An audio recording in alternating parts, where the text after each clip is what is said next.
Buenas noches mis hermanos, buenos días, buenas tardes, depende de la hora que vayan a ver esta transmisión. Me presento, mi nombre es Nivo Martel, así me pueden encontrar en todas mis redes sociales, Facebook, Twitter, Instagram y por supuesto en YouTube. Así que en este día quiero compartir un tema, sobre apologética.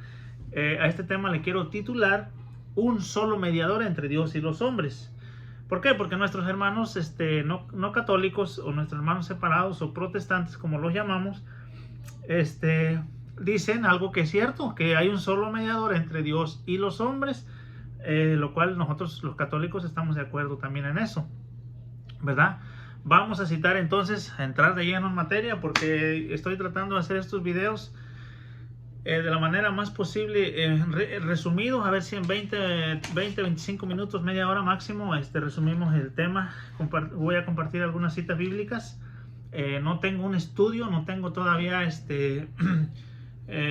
una cámara profesional, no tengo un micrófono profesional. Voy a empezar a hacer transmisiones o videos de este tipo en mi canal. Y conforme vaya pasando el tiempo, vamos a ir mejorando. Primeramente Dios, todo está en las manos de Dios. Pues bien, dicen los hermanos separados, hay un solo mediador entre Dios y los hombres, y nosotros los católicos estamos de acuerdo, porque así lo dice Primera de Timoteo capítulo 2 versículo 5. Dice así, mis hermanos, dice, Dios es único, dice así, y único también es el mediador entre Dios y los hombres, el hombre Cristo Jesús, que en el tiempo fijado dio testimonio, se entregó para rescatar a todos. Dice la Biblia que Jesucristo es el único mediador entre Dios y los hombres. Nuestros hermanos separados dicen, ve, ahí está, hermano, Dios Jesucristo es el único mediador entre los hombres. Porque ustedes le piden a la Virgen María, porque ustedes le piden a los santos, el único mediador entre Dios y los hombres es nuestro Señor Jesucristo. Nuestros hermanos tienen razón en decir eso.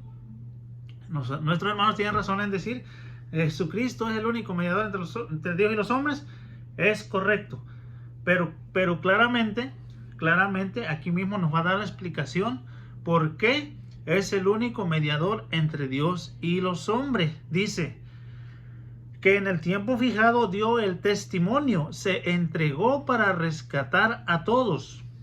Jesucristo es el mediador entre Dios y los hombres porque Él se entregó para rescatarnos a todos. Él ofreció su vida para rescatarnos a todos. Por eso es el mediador entre Dios y los hombres. La Virgen María, aunque nosotros los católicos la amamos mucho, ahí pueden ver una imagen que tengo, ella no es mediadora entre Dios y los hombres porque ella no ofreció su vida por nosotros. San Juan, San Pedro, San Pablo no ofrecieron su vida por nosotros, sino Jesucristo, que es el único, ofreció su vida por nosotros. Por eso es el único mediador entre Dios y los hombres. Vamos a leer también el capítulo 14 de Juan, donde nuestros hermanos separados también dicen de que nos agarran ese argumento para decirnos de que nosotros le pedimos a la Virgen María, y claramente dice San Juan capítulo 14 versículo 12, en verdad les digo, el que crea en mí hará las mismas obras que yo hago, y como ahora voy al Padre, las harán aún mayores. Dice, entonces, pero vamos a leer, dice, todo lo que pidan en mi nombre lo haré, de manera que el Padre será glorificado en su Hijo. Fíjense, los hermanos separados dicen, ahí está, hermano, usted no tiene por qué pedirle a la Virgen María. Jesucristo está diciendo, todo lo que pidan en mi nombre se los concederé. Cosas mayores harán a las que han visto que yo he realizado, dice Jesús. Y nuestros hermanos sacan de contexto ese texto diciendo de que al único que se le puede pedir es a Jesucristo. Jesucristo está diciendo claramente, sí, dice, todo lo que pidan en mi nombre lo haré. Jesucristo es claro, dice, todo lo que pidan en mi nombre lo haré, de manera que el Padre será glorificado. Dice, y también haré lo que me pidan invocando mi nombre. Entonces nuestros hermanos separados dicen, ahí está, hermano, yo no sé por qué usted le pide a la Virgen, yo no sé por qué usted le pide a los santos. Y claramente ahí está diciendo que solamente en el nombre de Jesucristo, así dicen nuestros hermanos. Entonces vamos a seguir, vamos a buscar también otro texto que ellos ocupan para para tratar de atacarnos es Romanos capítulo 8, versículo 34. Hermano, yo les confieso, yo no me sé todos esos textos de memoria, yo los tengo anotados porque son demasiados textos, entonces no me los sé todos, pero sí los tengo anotados, así que este es el Romanos capítulo 8, versículo 34, y dice así, dice, ¿quién los condenará? Dice, es una pregunta. ¿Acaso será Cristo el que murió y más aún resucitó y está a la derecha de Dios intercediendo por nosotros? Nos está cuestionando la palabra de Dios. ¿Quién nos cuestionará? Dice, ¿acaso quién nos juzgará? ¿Acaso será Jesucristo el único que está intercediendo por nosotros? Dice, ve, dice ahí los hermanos separados, ve, ahí está, hermano, ahí está clarito. El único que está intercediendo por nosotros es Jesucristo. Vamos a dejarlo ahí. Ya vamos a ver qué es lo que está queriendo decir la Escritura. Pues bien, vamos entonces a pasar a un texto. Me parece que es Eclesiastés. Disculpen un momento si no lo encuentro luego, porque, como les digo, no soy muy, no me sé los textos, tengo que buscarlos. Y ahora no estoy seguro si es Eclesiastés o Eclesiástico. Creo que es Eclesiastés. Déjame lo busco, hermano, no se me desesperen. Dice así. Bueno, Eclesiastés dice, los muertos van a su tumba, o sea, los muertos no saben nada. Algo así dice, déjame buscarlo porque es que no lo encuentro, hermano. Denme un chance, ténganme paciencia, por favor, sí. Eclesiastés, Job y Proverbios. Ok.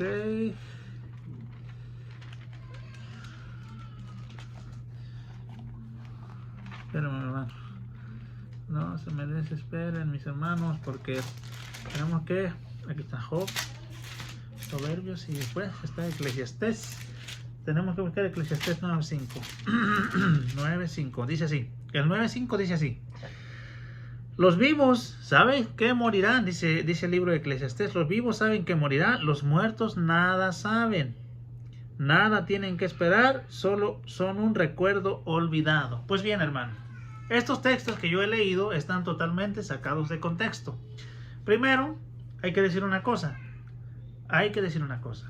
Las personas, por ejemplo, que han creído en Jesucristo y han pasado, como le decimos nosotros los latinos, han pasado a mejor vida. Aquel que creyere en mí, dice Jesucristo, aunque haya muerto, vivirá. Y precisamente yo quiero leerles ese pasaje de San Marcos capítulo 12, San Marcos capítulo 12, donde nos va a decir, hermanos, San Marcos capítulo 12, versículo 26 y 27, fíjese lo que nos va a decir. Dice, y en cuanto a saber si los muertos resucitan, fíjese lo que dice Jesús, ¿no han leído en el libro de Moisés el capítulo de la zarza? Le dice Jesús, como Dios le dijo, yo soy el Dios de Abraham, el Dios de Isaac y el Dios de Jacob. No sé si ustedes se acuerdan cuando Dios se le manifiesta a Moisés en la zarza ardiente. Entonces Jesús está recordando ese momento. Entonces le dice que Él es el Dios de Abraham, el Dios de Isaac y el Dios de Jacob, dice. Entonces dice Jesús, Dios no es un Dios de muertos, fíjese, hermano, sino de vivos. Ustedes están muy equivocados, dice. Eso va para los hermanos separados. Ustedes, hermanos separados, están muy equivocados al creer que un muerto está muerto. Porque el que crea en Jesucristo está vivo. El que no crea en Jesucristo está vivo. Su alma está viva, su espíritu está vivo. Bueno, su alma está viva, a lo mejor en el lugar de la condenación, pero viva, ¿verdad? Y el que ha creído en Jesucristo está vivo eternamente. O sea, ya sea que vayamos al cielo o al infierno, Dios ni lo quiera, el alma vive. Y si creemos en Jesucristo, porque Dios es un Dios de vivos, el que crea en mí, aunque haya muerto, vivirá, dice. Pues bien, hermanos, miren. ¿Por qué nosotros le pedimos a la Virgen María, a Jesucristo, aparte de Jesucristo, le pedimos a la Virgen María o cualquier otro santo que nos ayude, que nos interceda? Hay una gran diferencia entre interceder y ser, entre ser intercesor y entre ser mediador. Ya les explicaba al principio del video. Mediador, hermanos, es aquel... Jesucristo es el único mediador. ¿Por qué? Porque Él ofreció su vida por nosotros. Por eso Él es el mediador. Porque Él es el Hijo de Dios que vino, entregó su vida y murió en una cruz por nosotros. Él es el único que nos puede llevar directamente al Padre. Ahora, ¿qué es un intercesor? Intercesor es cualquier otra persona que pueda ayudarte orando o ayudándote en cualquier otra necesidad. Eso está intercediendo. Y si eso, dicen los hermanos separados, no se puede hacer, entonces ellos no pueden orar unos por otros.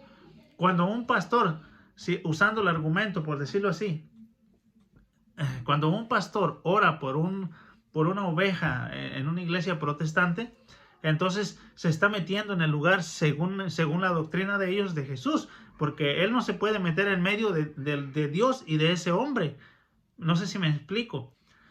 El único que puede intermediar entre Dios y nosotros, dice la palabra de Dios, es Jesucristo. Pero hay que tener en cuenta que mediador, que es Jesucristo, es una cosa e intercesor es otra cosa totalmente diferente. Y vamos a ver un ejemplo, el ejemplo que nosotros los católicos muchas veces citamos, y es el ejemplo del Evangelio de San Juan, donde la Virgen María hace su vamos a decir, su aparición triunfante en el Evangelio. Por algo está escrito, y por algo nosotros creemos lo que dice. ¿Por qué? Porque lo dice el evangelista San Juan, y ahí basamos una parte de la doctrina de la intercesión. Creo que es el texto que de todos los evangelios, el texto que más se usa para hablar de la intercesión de la Virgen María. Dice así, Evangelio de San Juan, capítulo 2, versículo 1. 3 días más tarde se celebraba una boda en Caná de Galilea, y la madre de Jesús estaba allí. O sea, la Virgen María estaba allí en Caná de Galilea en esa boda. También fue invitado Jesús a la boda con sus discípulos. Fíjese, primero ponen a la Virgen María, no sé por qué razón, antes que a Jesucristo. Fue invitada a la Virgen María y dice, y también estaba Jesús allí. Bueno, junto a la boda con sus discípulos. Sucedió que se terminó el vino preparado para la boda y quedaron sin vino. Fíjese, en ese matrimonio, en esa boda, en esa celebración, se terminó el vino. Entonces dice, entonces la madre de Jesús le dijo, fíjese, la Virgen María le dice a Jesús, no tienen vino. Jesús le respondió, ¿qué quieres de mí, mujer? Aún no ha llegado mi hora. Fíjese, ahí está, dicen los hermanos separados, ahí está, hermano, cómo se refiere a la Virgen María, supuestamente ustedes, que muy virgen y que muy su madre y que no sé qué, y ahí la trata mal hasta llamándola mujer. No vamos a entrar en discusión por ese tema. Dice, aún no ha llegado mi hora, dice Jesús. Entonces, por lo tanto, pues le niega el milagro, no hace el milagro, como está escrito, ¿cierto? No, hermano, vamos a seguir leyendo. Dice, pero su madre, fíjese, dijo a los sirvientes, hagan lo que él les diga. La Virgen María, a pesar de que Jesús le dijo, espérate, todavía no es el momento, está en crisis. Mamá, tranquila, mujer, todavía no es el momento, dice. Pero la Virgen María parece que como que ignoró esa respuesta, no se quedó con esa respuesta, todo lo contrario, fíjese, a lo que nosotros hubiéramos hecho. Cuando alguien nos hace un desplante, nos niega algo, nos enojamos muchas veces, y la Virgen María aquí nos da un ejemplo de humildad. Todo lo contrario, en vez de quedarse callada, dice, pero la madre dijo a los sirvientes, hagan lo que él les diga. Yo compartía hoy en mi Facebook una publicación que se me vino a la mente, decía algo así, ¿de qué nos sirve cantarle a las mañanitas a la Virgen el 12 de diciembre si el resto del año no hacemos lo que Él nos dice? ¿De qué sirve que nos desvelemos el 12 de diciembre si no hacemos lo que Él nos dice? Que al final de cuentas eso es lo que la Virgen María nos está invitando constantemente. Hagan lo que Él les dice. Pues esas palabras fueron las que la Virgen María le dijo a los sirvientes. Dice, hagan lo que Él les dice. Dice, había allí 6 recipientes de piedra, fíjese, de los que usaban los judíos para sus purificaciones, de unos 100 litros de capacidad cada uno. Es decir, había 6 garrafas de 100 litros, 600 litros, así.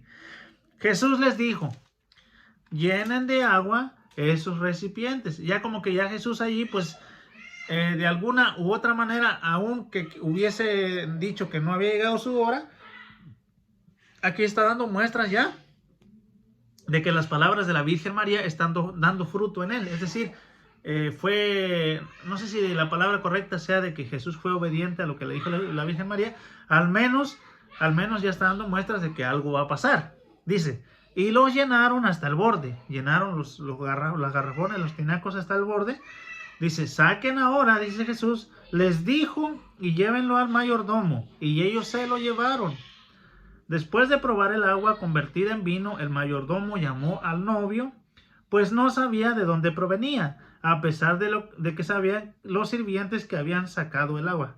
A pesar de que sabían los sirvientes que habían sacado el agua. Dice, y le dijo, todo el mundo sirve al principio el vino mejor, y cuando ya todos habían bebido bastante, les dan el de menos calidad, pero tú has dejado el mejor vino para el final. Fíjese, a través de la Virgen María, Jesús hace su primer milagro.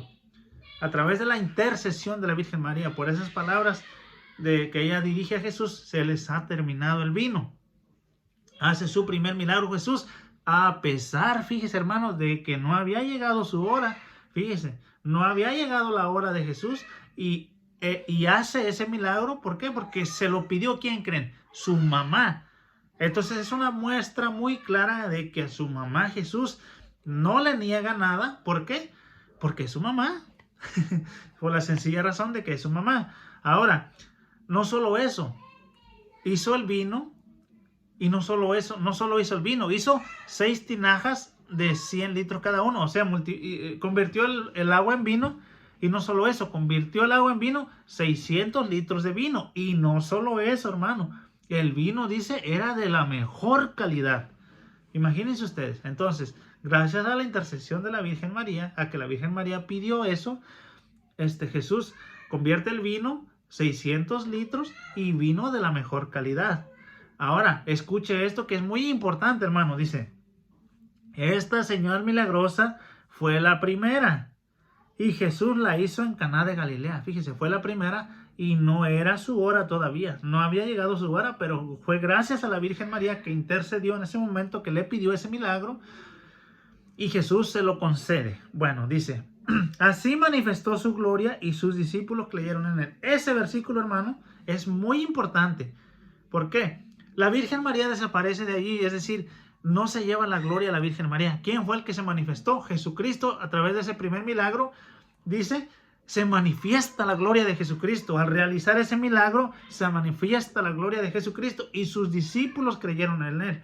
O sea, la Virgen María ayudó primero a que hubiera vino, 600 litros, vino de la mejor calidad, que se manifestara la gloria de Dios y que sus discípulos creyeran en Jesucristo. 5 cosas que así nomás de repentito se me ocurrieron y que yo creo que son muy importantes, hermano. Entonces yo sé que mis hermanos van a decir, pero es que la Virgen María estaba viva, hermano, ahorita ya está muerta, ella está muerta. Ella está muerta, seguramente muchos van a decir, pero volvemos al pasaje de San Marcos, capítulo 12, versículos 26 y 27. Yo soy el Dios de Isaac, de Abraham, de Isaac y de Jacob. Yo no soy un Dios de muertos, sino de vivos. O viceversa, yo soy un Dios de vivos, no de muertos, dice Jesús. Entonces vamos a ver lo que dice San Juan capítulo 11, versículo 25. San Juan capítulo 11, versículo 25. Mire lo que nos dice, hermanos. Nos dice así. Acuérdense, se había muerto en este contexto de este párrafo, se había muerto Lázaro. Jesús regresa para visitar a sus hermanas. Va a la tumba de él, tiene una conversación con Marta y miren lo que dice Jesús en el capítulo 10, versículo 20, en el capítulo 10, versículo 25. Versículo 25, le dijo Jesús, yo soy la resurrección y la vida, dice Jesús. Yo soy la resurrección y la vida. El que crea en mí, aunque muera, vivirá. El que crea en mí, aunque muera, vivirá.